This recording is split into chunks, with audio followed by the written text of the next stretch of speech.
wild story of the Texas plumber whose company truck, with its logo and phone number still on it, somehow ended up in the hands of ISIS fighters and in a propaganda video. He is now suing the dealer that resold the car, and ABC's David Wright is here with that story. Good morning, David. Good morning, Robin. You know, they say there's no such thing as bad publicity. Well, let me tell you about this plumber. He's had free advertising worldwide of the worst sort. His pickup truck ending up on the front lines of Syria, featured prominently in ISIS propaganda. So he's now filing suit.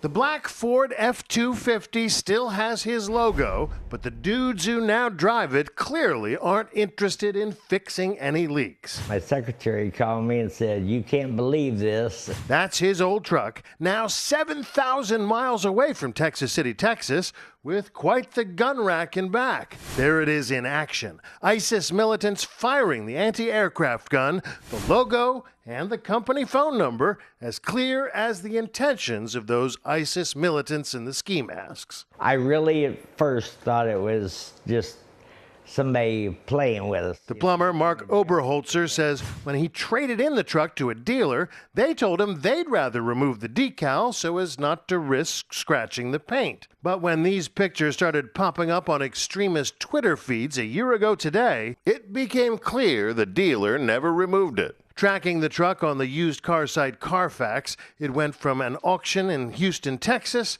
to Mersin, Turkey. From there, ending up somewhere near Aleppo, Syria, in the hands of jihadists. Oberholzer says death threats started pouring in over the switchboard. She was getting constant calls, threats, nothing about plumbing. Now those photos pop up on his Yelp page. They even made it onto the final episode of the Colbert Report.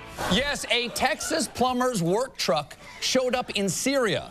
Although pickup truck, desert, giant machine gun, that could still be Texas. The plumber is now suing the dealer for $1 million, claiming Mark I's revenues were lost and the company's reputation was irretrievably damaged. The plumber says this was free advertising he could do without. I don't need this press, and I don't need the threats to my family.